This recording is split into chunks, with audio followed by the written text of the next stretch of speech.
GMA, real-time reaction from across the country, in the battleground states, and inside the campaigns. Will there be a clear winner? GMA tomorrow. It's necessary. Hello. Share your sadness. People keep asking me, are you 100% ready? But I'm not really. Don't pressure yourself. When you're ready, let your heart decide. Let me take a look. Millions came aboard for the premiere of Dr. Odyssey. It's scintillating, glam, and gorgeous. Just what the doctor ordered. From some kind of team. Okay. Thursday, the journey continues. Hello. Could be my friend. Yeah.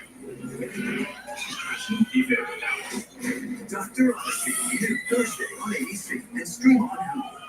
America's number news, ABC News, and now streaming 24/7 on Disney+.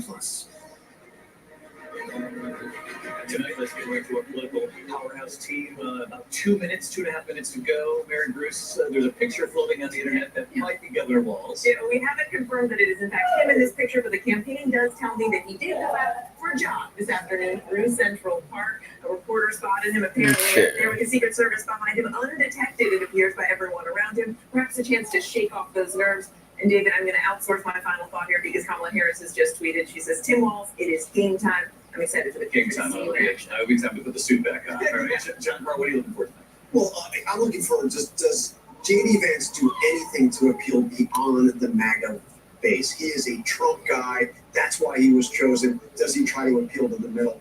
And, Walz has not done a single national television solo interview since he became the nominee.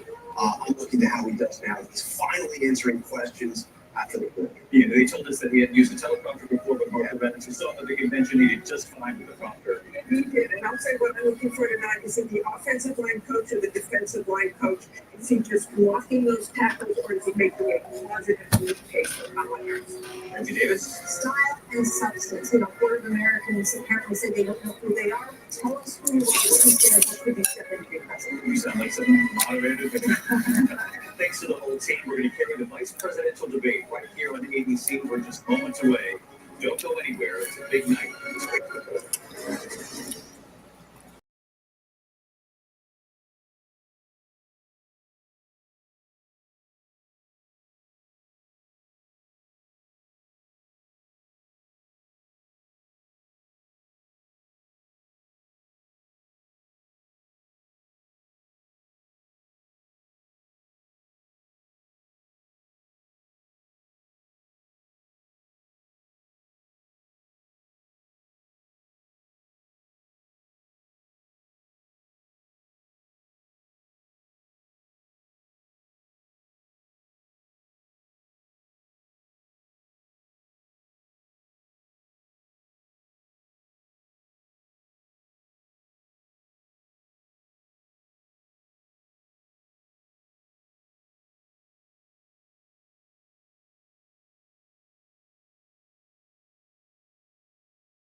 Then each candidate will get another minute to make further points, with an additional 1 minute each at the discretion of the moderator.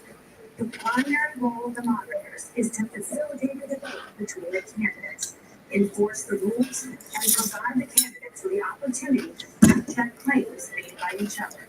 CBS News reserves the right to mute the candidates' microphones to maintain decorum.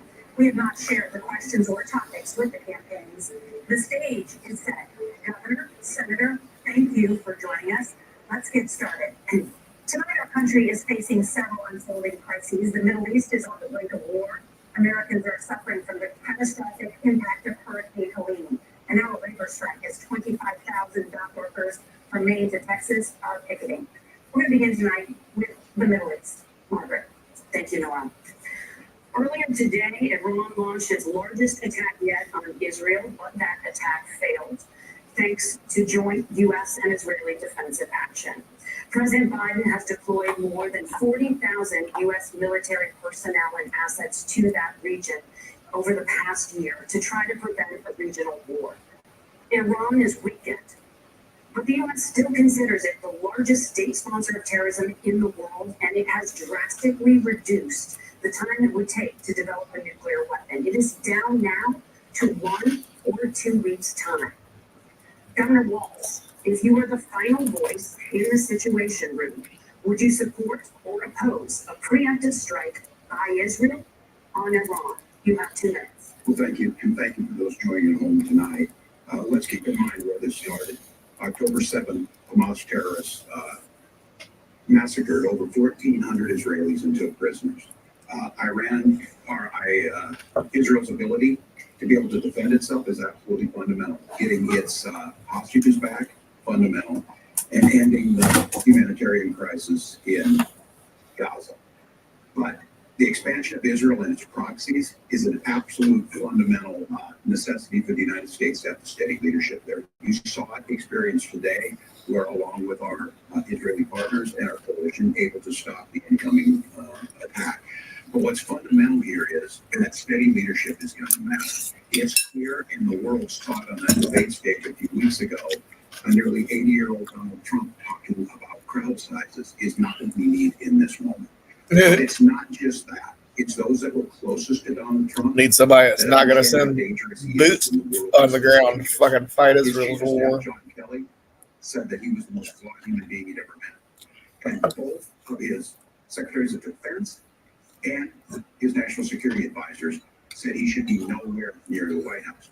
Now, the person closest to them, to Donald Trump, said he's unfit for the highest office. That was Senator Vance.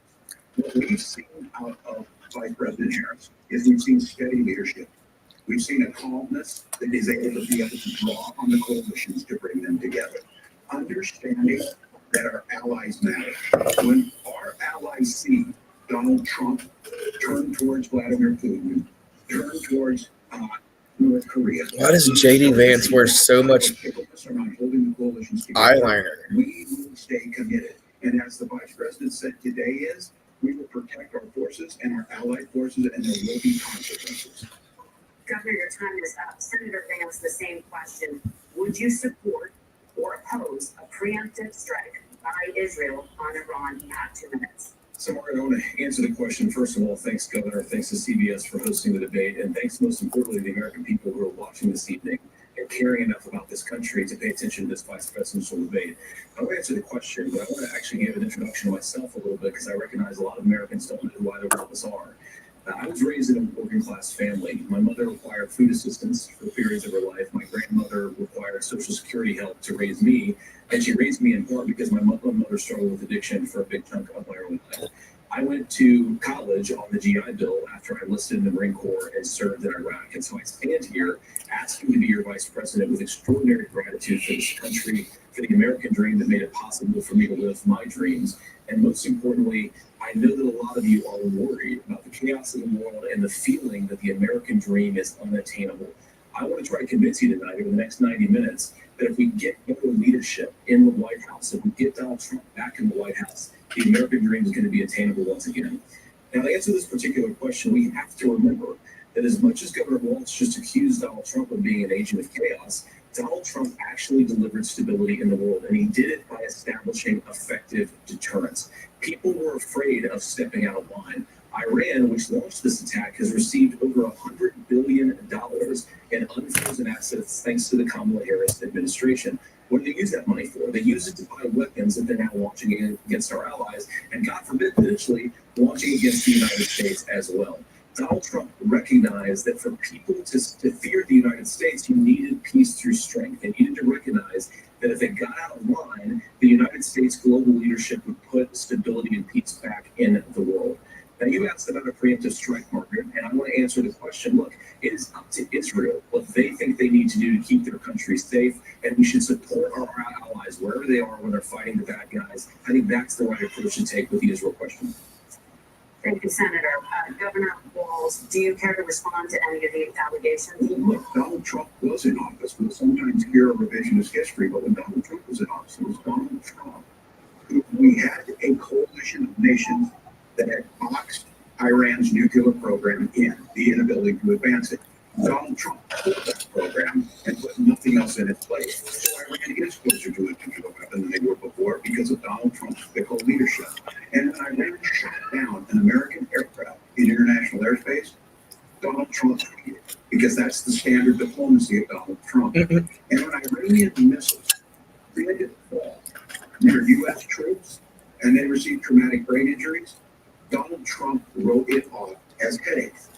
Look, our allies understand that Donald Trump is fickle. He will go to whoever has the most flattery or where it makes sense to him. Steady leadership like you witnessed today, like you witnessed in April.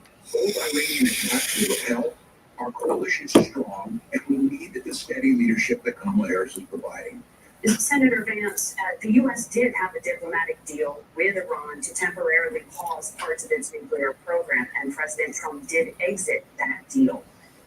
He recently said, just 5 days ago, the U.S. must now make a diplomatic deal with Iran because the consequences are impossible. Did he make a mistake? You have 1 minute. Well, first of all, Margaret, diplomacy is not a dirty word, but I think that's something that Governor Walz just said is quite extraordinary. You yourself just said Iran is as close to a nuclear weapon today as they have ever been. And Governor Walz, you blame Donald Trump. Who has been the vice president for the last 3.5 years? And the answer is your running mate. Trump consistently made the world more secure. The sequence of events that led us to where we are. Oh my God, what a moron. October the 7th, which I appreciate Governor Walz bringing up. But when did Iran and Hamas and their proxies attack Israel? It was during the administration of Kamala Harris. So Governor Walz can criticize Donald Trump's tweets, but effective, smart diplomacy and peace through strength is how you bring stability back to a very broken world. Donald Trump has already done it once before. Ask yourself alone, when was the last time, I'm 40 years old, when was the last time that an American president didn't have a major conflict breakout? The only answer was during the 4 years that Donald Trump was president. Gentlemen, we have a lot to get to. Margaret, thank you. Let's turn now to Hurricane Helene. The storm could become one of the deadliest on record. More than 160 people are dead and hundreds more are missing. Scientists say climate change makes these hurricanes larger, stronger, and more deadly because of the historic rainfall. Senator Vance, according to CBS News polling, 7 in 10 Americans and more than 60% of Republicans under the age of 45 favor the U.S. taking steps to try and reduce climate change. Senator, what responsibility would the Trump administration have to try and reduce the impact of climate change? I'll give you 2 minutes. Sure. So first of all, let's start with the hurricane because it's an unbelievable, unspeakable human tragedy. I just called He's going to claim climate change is fake. Parents on a roof with a 6-year-old child, and it was the last photograph ever taken of them because the roof collapsed and those innocent people lost their lives. And I'm sure Governor Walz joins me in saying our hearts go out to those innocent people, our prayers go out to them, and we want as robust and aggressive as a federal response as we can get to save as many lives as possible, and of course afterwards to help the people in those communities rebuild. I mean, those communities that I love, some of them I know very personally, in Appalachia, all across the Southeast, they need their government to do their job, and I commit that when Donald Trump is president again, the government will put the citizens of this country first when they suffer from a disaster. It's about climate change. I think this is a very important issue. A lot of people are justifiably worried about all these crazy weather patterns. I think it's important for us, first of all, to say, Donald Trump and I support clean air, clean water. We want the environment to be cleaner and safer. But one of the things that I've noticed some of our Democratic friends talking a lot about is a concern about carbon emissions, this idea that carbon emissions drives all of the climate change. But let's just say that's true. Just for the sake of argument, so we're not arguing about weird science, let's just say that's true. Well, if you believe that, what would you want to do? The answer is that you want to restore as much American manufacturing as possible, and you want to produce as much energy as possible in the United States of America because we're the cleanest economy in the entire world. What have Kamala Harris's policies actually led to? More energy production in China, more manufacturing overseas, more doing business in some of the dirtiest parts of the entire world. And when I say that, I mean the amount of carbon emissions they're doing per unit of economic output. So if we actually care about getting cleaner air and cleaner water, the best thing to do is to double down and invest in American workers and the American people. And unfortunately, Kamala Harris has done exactly the opposite.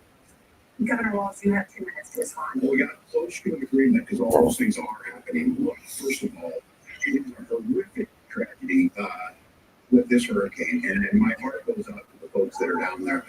In contact with the governors, I serve as co-chair of the Council of Governors. We work together on these emergency management. Governors know no partisanship. They work together to resolve the governors and the emergency responders on the ground. Those happen on the front end. The federal government comes in, makes sure they're there to recover, but we're still in that phase where we need to make sure that they're staying there, staying focused. Now, look, coming back to the climate change issue, there's no doubt this thing roared onto the scene faster and stronger than anything we've seen. Senator Vance has said that there's a climate problem because Donald Trump called it a hoax and then joked that these things would make more beachfront property to be able to invest in. What we've seen out of the Harris administration now, the Biden-Harris administration, is we've seen this investment. We've seen massive investments, the biggest in global history that we've seen in the Inflation Reduction Act, has created jobs all across the country. 2000 in Jeffersonville, Ohio, taking the EV technology that we invented and making it here. 200,000 jobs across the country. The largest solar manufacturing plant in North America sits in Minnesota. But my farmers know climate change is real. They've seen 500-year droughts, 500-year floods back to back. But what they're doing is adapting, and this has allowed them to tell me, look, I harvest corn, I harvest soybean, I harvest wheat. We're producing more natural gas and more oil at any time than we ever have. We're also producing more clean energy. So the solution for us is to continue to move forward, that climate change is real. Reducing our impact is absolutely critical, but this is not a false choice. You can do that at the same time you're creating the jobs that we're seeing all across the country. That's exactly what this administration has done. We are seeing us becoming an energy superpower for the future, not just the current. And that's what absolutely makes sense. And then we start thinking about how do we mitigate these disasters. Thank you. Senator, I want to give you an opportunity to respond there. The governor mentioned that President Trump has called climate change a hoax. Do you agree?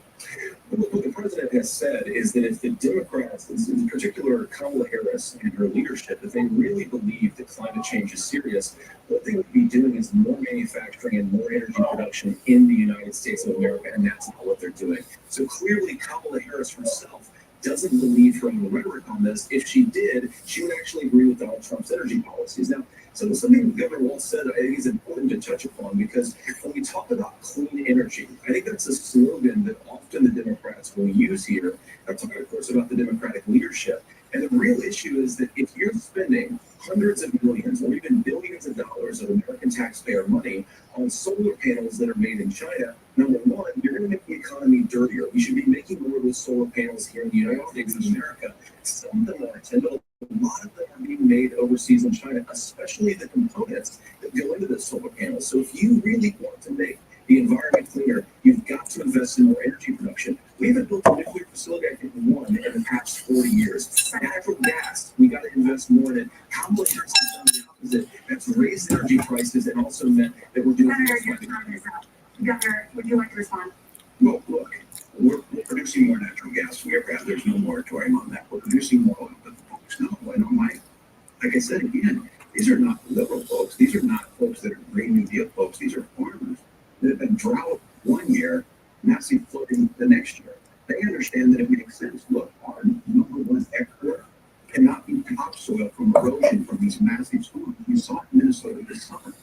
And thinking about how we respond to that, we're thinking ahead on this. And what Kamala Harris has been able to do in Minnesota, we're starting to weatherproof some of these things. The infrastructure law that was passed allows us to think about mitigation in the future. How do we make sure that we're protecting by burying our power lines? How do we make sure that we're protecting lakefronts and things that we're seeing more and more of? But to call it a hoax and to take the oil company executive tomorrow ago, say, give me money for my campaign, do whatever you want. We can be smarter about that. And an all above energy policy is exactly what she's doing, creating those jobs right here. Governor, your time is up. The overwhelming consensus among scientists is that the Earth's climate is warming at an unprecedented rate. Margaret, thank you, Nora. We're going to turn now to immigration. The crisis at the U.S.-Mexico border consistently ranks as one of the top issues for American voters. Senator Vance, your campaign is pledging to carry out the largest mass deportation plan in American history and to use the U.S. military to do so. Could you be more specific about exactly how this will work? For example, would you deport parents who have entered the U.S. illegally and separate them from any of their children who were born on U.S. soil? You have 2 minutes. So first of all, Margaret, before we talk about deportations, we have to stop the bleeding. We have a historic immigration crisis because Kamala Harris started and said that she wanted to undo all of Donald Trump's border policies. 94 executive orders suspending deportations, decriminalizing illegal aliens, massively increasing the asylum fund that exists in our system. That has opened the floodgates. And what it's meant is that a lot of fentanyl is coming into our country. I have a mother who struggled with opioid addiction and has gotten clean. I don't want people who are struggling with addiction to be deprived of their second chance because Kamala Harris let in fentanyl into our communities at record levels. So you've got to stop the bleeding. You've got to re-implement Donald Trump's border policies, build the wall, re-implement deportations, and that gets me to your point, Margaret, about what do we actually do? So we've got 25 million illegal aliens who are here in the country. What do we do with them? I think the first thing that we do is we start with the criminal migrants. About 1 million of those people have committed some form of crime in addition to crossing the border illegally. I think you start with deportations on those folks. And then I think you make it harder for illegal aliens to undercut the wages of American workers. A lot of people will go home if they can't work for less than a minimum wage in our country. And by the way, that'll be really good for workers who just want to earn a fair wage for doing a good day's work. But the final point, Margaret, is you asked about family separation. Right now in this country, Margaret, we have 320,000 children that the Department of Homeland Security has effectively lost. Some of them have been sex trafficked. Some of them hopefully are at homes with their families. Some of them have been used as drug trafficking mules. The real family separation policy in this country is unfortunately Kamala Harris's wider than southern border. And I'd ask my fellow Americans to remember when she came into office, she said she was going to do this. Real leadership would be saying, you know what, I screwed up. We're going to go back to Donald Trump's border policies. I wish she would do that. It would be good for all of us.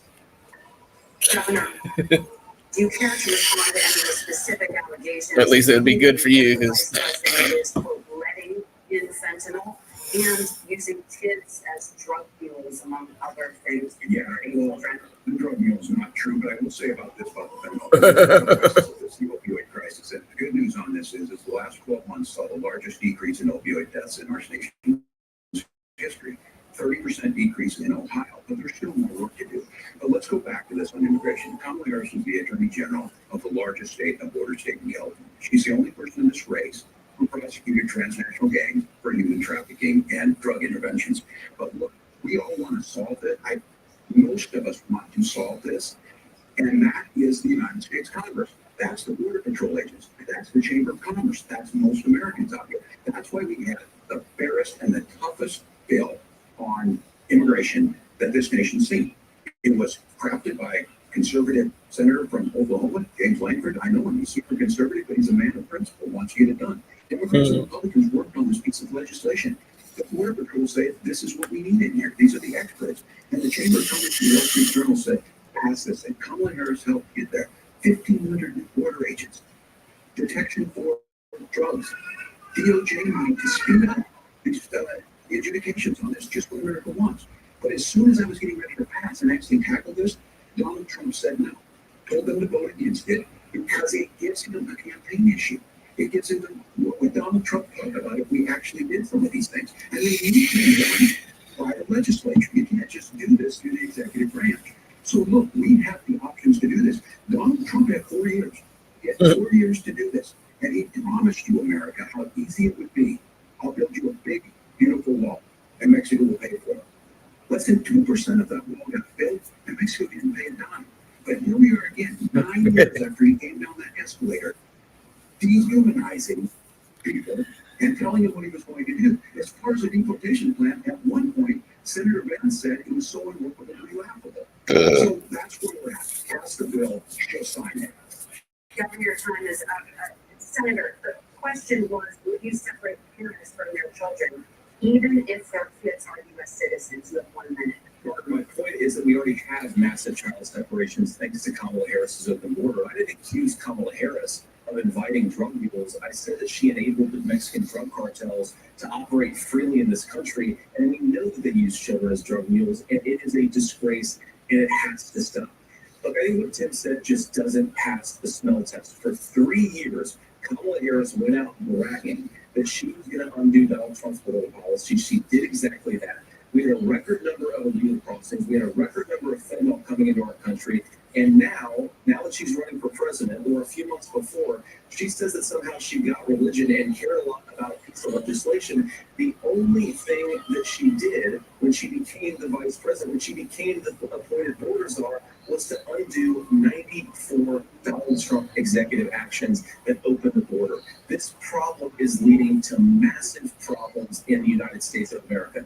Parents who can't afford health care, schools that are overwhelmed. It's got to stop that when Donald Trump is president again. Senator, your time is up. Governor, what about our CBS News polling, which does show that a majority of Americans, more than 50%, support mass deportations? Look, we fix this issue with a bill that is necessary, but the issue on this is what happens when you don't want to solve it.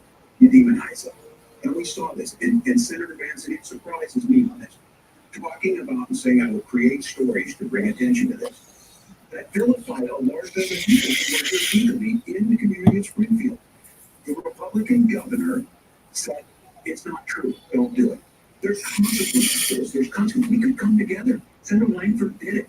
We could come together and solve this if we didn't let Donald Trump continue to make it an issue. And the consequences in Springfield, the governor had to send state law enforcement to escort What's up, Jack? to school. I believe Senator Vance wants to solve this, but by standing with Donald Trump and not working together to find a solution, it becomes a talking point. And when it becomes a talking point like this, we dehumanize and villainize other human beings.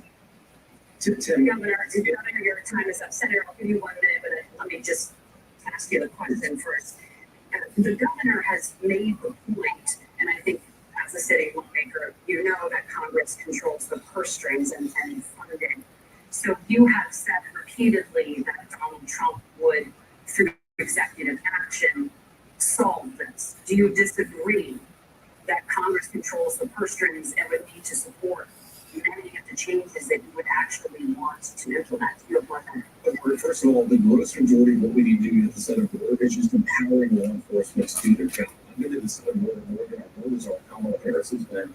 And it's actually heartbreaking because the Border Patrol agents, they just want to be empowered to do their job. Of course, additional resources would help, but most of this is about the president and the vice president empowering our law enforcement to say, if you try to come across the border illegally, you've got to stay in Mexico, you've got to go back through proper channels. Governor Walz brought up the community of Springfield, and he's very worried about the things that I've said in Springfield. Look, in Springfield, Ohio, and in communities all across this country, you've got schools that are overwhelmed. You've got hospitals that are overwhelmed.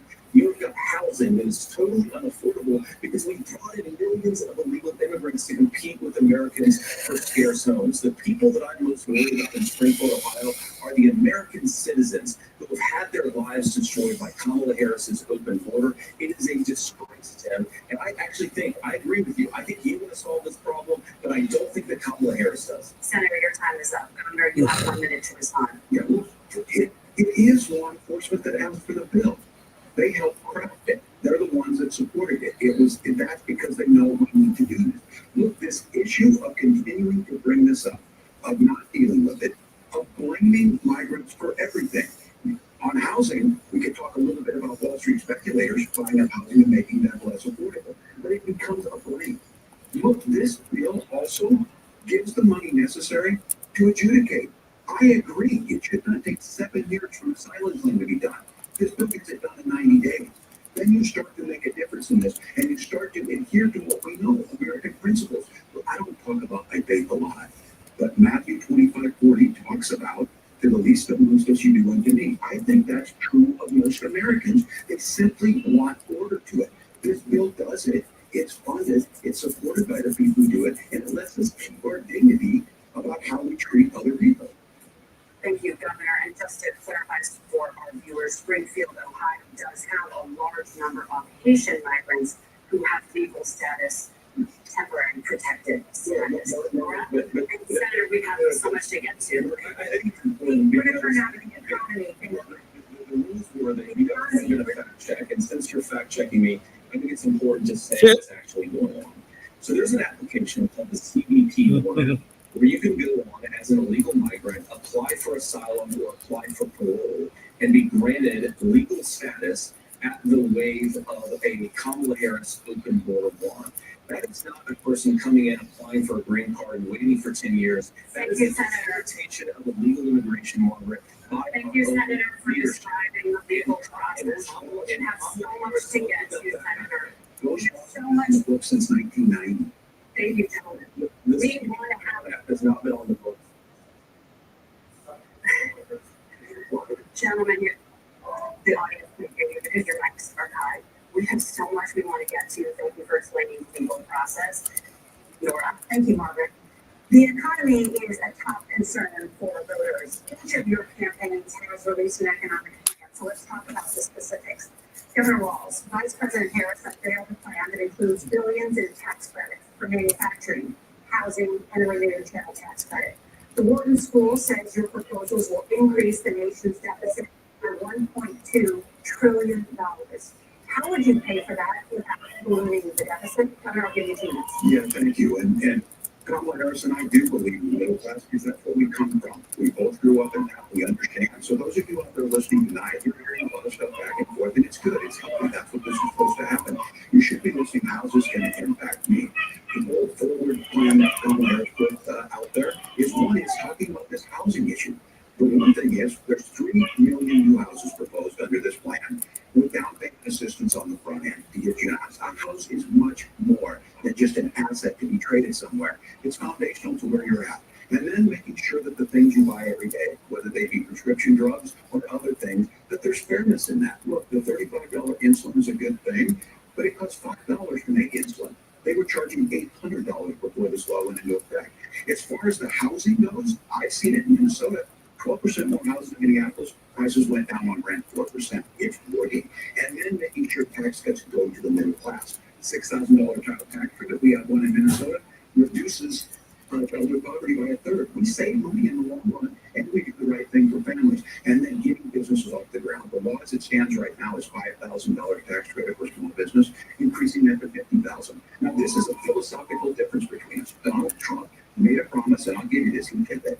He took folks from Mar-a-Lago, said, you're rich as hell, and give you a tax cut. He gave the tax cuts that predominantly went to the top guys. What happened there was an $8 trillion increase in the national debt, the largest ever. Now he's proposing a 20% consumption or sales tax on everything we bring in.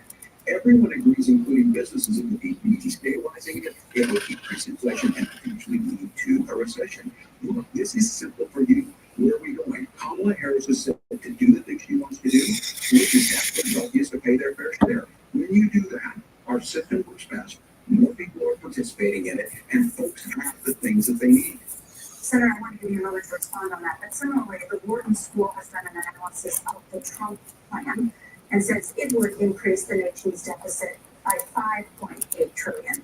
My question is the same for you. How do you pay for all that without ballooning the deficit? I'll give you 2 minutes.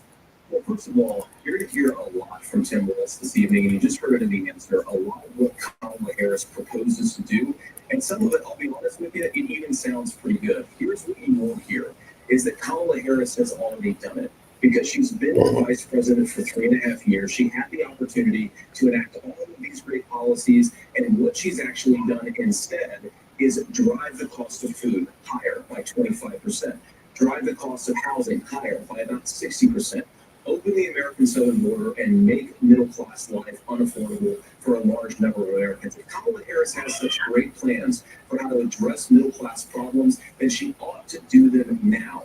not one asking for promotion, but in the job the American people gave her 3.5 years ago. And the fact that she isn't tells you a lot about how much you can trust her actual plans. Now, Donald Trump's economic plan is not just a plan, but it's also a record. A lot of those same economists attack Donald Trump's plans, and they have PhDs, but they don't have common sense and they don't have wisdom. Because Donald Trump's economic policy is to deliver the highest take-home pay in a generation in this country, 1.5% inflation, and to move peace and security all over the world. So when people say that Donald Trump's economic plan doesn't make sense, I say look at the record. He delivered rising take-home pay for American workers. Now, Tim admirably admits that they want to undo the Trump tax cuts. But if you look at what was so different about Donald Trump's tax cuts, even from previous Republican tax cut plans, is that a lot of those resources went to giving more take-home pay to middle-class and working-class Americans. It was passed in 2017, and you saw an American economic boom unlike we've seen in a generation in this country. That is a record that I'm proud to run on, and we're going to get back to that common sense wisdom so that you can afford to live the American dream again. I know a lot of you are struggling. I know a lot of you are worried about paying the bills. It's going to stop when Donald Trump brings back common sense to this country. Governor, do you want to respond to that? What has Kamala Harris done for the middle? Yeah, well, Kamala Harris's day one was Donald Trump's failure on COVID that led to the collapse of our economy. We were already before COVID in a manufacturing recession. About 10 million people left work, the largest percentage since the Great Depression. 9 million jobs closed on that. That was day one. Whether it's the Infrastructure Act or other things we moved. Now, you made a question about experts said this. I made a note of this. Economists can't be trusted. Science can't be trusted. National security folks can't be trusted. Look, if you're going to be president, you don't have all the answers. Donald Trump believes he does. My pro tip of the day is this. If you need heart surgery, listen to the people at the Mayo Clinic in Rochester, Minnesota, not Donald Trump. And the same thing goes with this. And I ask you out there, teachers, nurses, truck drivers, whatever, how is it fair that you're paying your taxes every year and Donald Trump hasn't paid any federal tax in the last 15 years, for the last year as president? That's what's wrong with the system. There's a way around it, and he's bragging about that. We're just asking for fairness in it, and that's all you want. Governor, you say trust the experts, but those same experts for 40 years said that if we shift our manufacturing base off to China, we get cheaper goods. They lied about that. They said if we shift our industrial base off to other countries, to Mexico and elsewhere, it would make the middle class stronger. They were wrong about that. They were wrong about the idea that if we made America less self-reliant, less productive in our own nation, it would somehow make us better off. And they were wrong about it. And for the first time in a generation, Donald Trump had the wisdom and the courage to say to that bipartisan consensus, we're not doing it anymore. We're bringing American manufacturing back. We're unleashing American energy. We're going to make more of our own stuff. And this isn't just an economic issue. And I've got 3 beautiful little kids at home, 7, 4, and 2, and I love them very much, and I hope they're in bed right now. But look, so many of the drugs, the pharmaceuticals that we put in the bodies of our children are manufactured by nations that hate us. This has to stop, and we're not going to stop it by listening to experts. We're going to stop it by listening to common sense wisdom. Senator, Governor Walz, can you address that? I mean, voters say they